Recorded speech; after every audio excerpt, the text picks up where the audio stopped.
जय Hind. Science classes में सभी का बहुत बहुत स्वागत है। आज के सेशन में हम जानेंगे जानवरों में होने वाले विभिन्न रोग सूक्ष्म जीव के द्वारा। तो चलिए आप सभी जुड़ जाए, बिना देर किए देखते हैं कि विभिन्न सूक्ष्म जीवों द्वारा जानवरों में रोग किस प्रकार उत्पन्न होते हैं।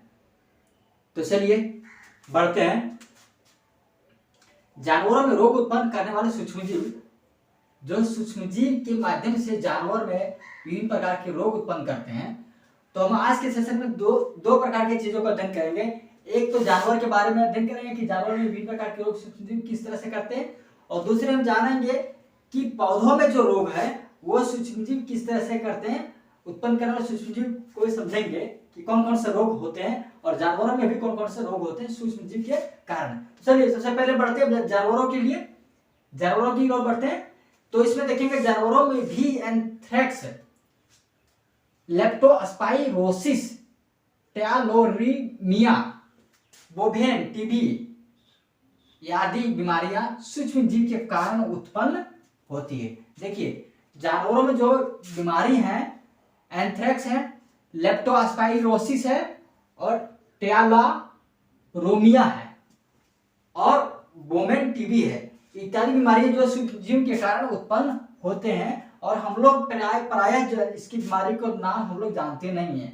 हम लोग सिर्फ ये जानते हैं अपनी भाषा में कि इसका ये बीमारी हो, ये दिक्कत है, क्योंकि वो जानवर का जो बीमारी है वो शायद कुछ जानवर के डॉक्टर ज्यादा ध्यान में रखते हैं कि उस बीमारी को क्या कहा जाता है। तो चलिए हम लोग आगे बढ़ते हैं। तो कुछ बीमारी जो है जानवरों में पाए जाते हैं, जो इस प्रकार की बीमारी हमने देखा। आगे देखते हैं एंथ्रेक्स मनुष्यों एवं मवेशियों में पाए जाने वाला घातक रोग है। देखिए आपने सबसे जो पहले पढ़ा है एंथ्रेक्स बीमारी, यह सिर्फ मनुष्यों जानवरों में सिर्फ नहीं होते, ये मनुष्यों में भी एंथ्रेक्स बीमारी पाई जाती है और यह बहुत ही घातक बीमारी है जो जीवाणु द्वारा फैलता है, जो जीवाणु द्वारा मनुष्य हो या पशु हो, दोनों में जीवाणु द्वारा होता है। तो हमने आज तो समझ लिया कि जानवरों में रोग उत्पन्न करने वाले सूक्ष्म जीव कौन कौन से रोग हैं जानवरों में, हमने देखा। अब हम बढ़ेंगे, जैसा कि हमने बताया पौधों में। तो पौधों में भी बहुत सारे रोग होते हैं जो सूक्ष्म जीव के कारण उत्पन्न होते हैं। तो हम देखेंगे क्या करके कि सूक्ष्म जीव कौन कौन से रोग पौधों में लाते हैं, उस रोग के नाम क्या है, उस रोग होने का तरीका क्या है, रोग किस प्रकार संचरण होता है, रोग किस प्रकार फैलता है। तो एक एक करके देखेंगे। पौधों में रोगाणु होने पर उसके उपज में कमी आने लगती है। स्वाभाविक है, जब मनुष्य भी जब रोगाणु होता है तो जानवर भी रोगाणु होंगे, तो उसके विकास में कमी होने लगती है, उसका स्वास्थ्य अच्छा नहीं रहता है। और उसी प्रकार पौधों में जब हमें उस पर बीमारी होने लगती है तो उसके उपज में कमी होने लगती है, उसके फल फूल अच्छे नहीं होते हैं। जैसे गन्ने में पोर फट जाते हैं, लाल हो जाते हैं। आपने देखा होगा, यदि आपके आसपास तो खुद आप लगाते हैं तो गन्ने में जो लाल होने का बीमारी होता है, बीमारी है जो सूक्ष्म जीव द्वारा होते हैं। तथा नींबू के ऊपर धब्बे हो जाते हैं, तथा नींबू के ऊपर धब्बे होते हैं, वो जीवाणु के कारण ये बीमारी होते हैं। तो हम देखते हैं बिना देर किए हुए कि कुछ पादप रोग जो है क्या है और उसका संचरण का तरीका क्या है, और कौन कौन से रोग पादपों में है और रोग का नाम क्या है।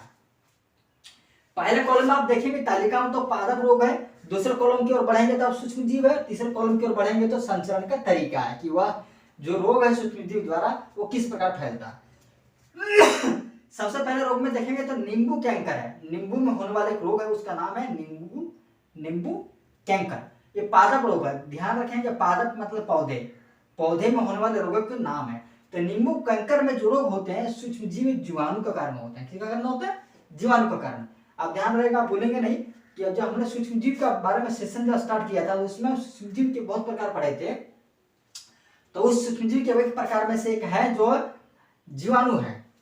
तो ये जीवाणु जो है वायु के द्वारा ये हमारा कि नींबू कैंकर में फैल जाता है, वायु के द्वारा फैलता है। कौन सा? नींबू कैंकर का पादप रोग में नींबू में फैल जाता है।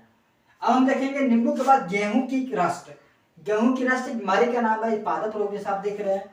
तो यह कवक के द्वारा फैलता है गेहूं में, और यह वायु और बीज की संचरण, वायु के द्वारा एवं बीज के माध्यम जो है बीज है इसके द्वारा गेहूं में बीमारी होती है। सबसे लास्ट की ओर देखेंगे तो भिंडी की पीत, ये पादप रोग सारे हैं जैसा आप देख रहे हैं कॉलम में। भिंडी की पीत यह जो विषाणु के द्वारा फैलते हैं, भिंडी में विषाणु के द्वारा फैलते हैं। और यह संचरण का तरीका, ये कीट है, कीट के माध्यम से भिंडी की पीक बीमारी नामक रोग हो जाता है। तो आपने आज के सेशन में जाना कि जानवरों में कौन कौन से रोग होते हैं, कौन कौन से रोग के नाम हैं जो आप शायद नहीं जानते होंगे, और उसके साथ साथ पौधों में होने वाले रोग को भी आपने जाना, और संचरण का तरीका भी जाना, और विषाणु जीवाणु के बारे में जाना कि विषाणु किसके द्वारा फैलता है, विषाणु के द्वारा, जीवाणु के द्वारा। तो आज के सेशन में बस इतना ही, और फिर मिलते हैं नेक्स्ट सेशन में। तब तक के लिए आप सभी बने रहिए, और आप सभी अपना बहुत ख्याल रखिए, बहुत ध्यान रखिए। जय हिंद, जय भारत।